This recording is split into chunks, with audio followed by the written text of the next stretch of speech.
We need to set an example जस्तै हामीले एउटा उदाहरण सेट गर्नुपर्ने छ र यो उदाहरण हामीबाटै सुरुवात हुनुपर्ने छ।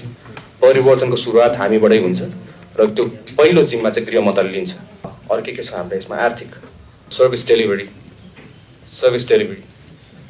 1 नम्बर कोठा 2 नम्बर कोठा 3 नम्बर कोठा क ख ग गर्दै नपढेको मान्छेलाई नि त पढाउने हाम्रो विभागहरू कार्यालयहरू।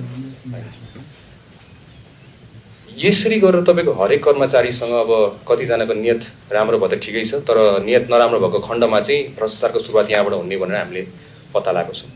जहाँ कि तपाईको फाइल रोकिन्छ, नागरिकलाई समस्या हुन्छ र उहाँले भन्नुहुन्छ, हाम्रो कर्मचारी साथीहरूले त्यही अनुसार भन्नुहुन्छ, सर यो फाइल मिलाउनको लागि मलाई अलिकति भइदियो भने म त्यही अनुसारमा हजुरलाई चाँडो फास्ट ट्र्याकबाट म गरिदिन्छु। यो फास्ट ट्र्याक चाहिँ विदाउट एनी ब्राइब हुनु पर्यो, गर्नुपर्ने सर्भिस डेलिभरी चाहिँ विदाउट एनी ब्राइब।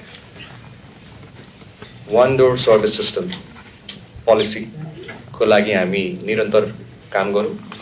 अहिले मैले सचिवज्यूलाई नि त्यही अनुसारमा निर्देशन पनि दिएको छु, ताकि नागरिकहरू कर्मचारीसँग ठोकिन नपरोस्, सेवाग्राहीहरू कर्मचारीसँग ठोकिन नपरोस्, जसले गरेर यो फाइल अगाडि बढाउनको लागि चाहिँ तपाईँलाई यति पैसा लाग्छ भन्ने त्यो सिचुएसन नल्याऊ।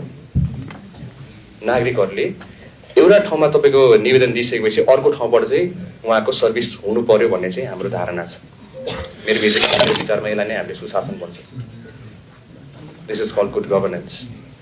सो यो गुड गभर्नेन्सलाई चाहिँ हामीले त्यही अनुसारमा भ्रष्टाचार पनि निर्मूलन गर्न हामीलाई सहज हुन्छ, हाम्रो काँधमा अर्को भार पर्दैन, त्यही अनुसारमा सेवाग्राहीहरूले पनि त्यही अनुसारमा सर्भिस पाउन सक्नुहुन्छ र हामीले आफ्नो बाचा पनि पुरा गर्न सक्छौँ, जुन चाहिँ बाचा हामीले गरेर अहिलेसम्म यो चुनाव जितेर यहाँसम्म आएको छ। हामीले बिर्सिनै नहुने कुरा अर्को कुरा भनेको चाहिँ हाम्रो जेनजीको जनादेश। जेनजी जनादेशलाई कार्यान्वयन गर्नलाई क्याबिनेटबाट त्यही अनुसारमा निर्णय भइसकेपछि हामीले हुबहु हाम्रो प्रधानमन्त्रीज्यूले भनेको अनुसारमा निर्देशन अनुसारमा हामीले त्यसलाई कार्यान्वयन गर्नुपर्ने हुन्छ। त्यसमा कसैलाई छुट छैन, कसैलाई छुट हुनु पनि हुँदैन। प्रतिवेदनको आधारमा हामीहरू अगाडि बढ्नुपर्ने हुन्छ। अर्को कुरा हामीले देखेको समस्या, यत्रो योगदान गरेर हाम्रो शहीद परिवारहरू आउनु भएको छ, यही वान डोर सिस्टम नभएर एउटा मन्त्रालय धाउनुहुन्छ, अर्को मन्त्रालय धाउनुहुन्छ, आफ्नो बच्चा गुमाएको छ, कतिवटा मन्त्रालय धाउनु। यो हरेक आम नागरिकको कहानी हो, हरेक आम नागरिकको कहानी। एउटा मन्त्र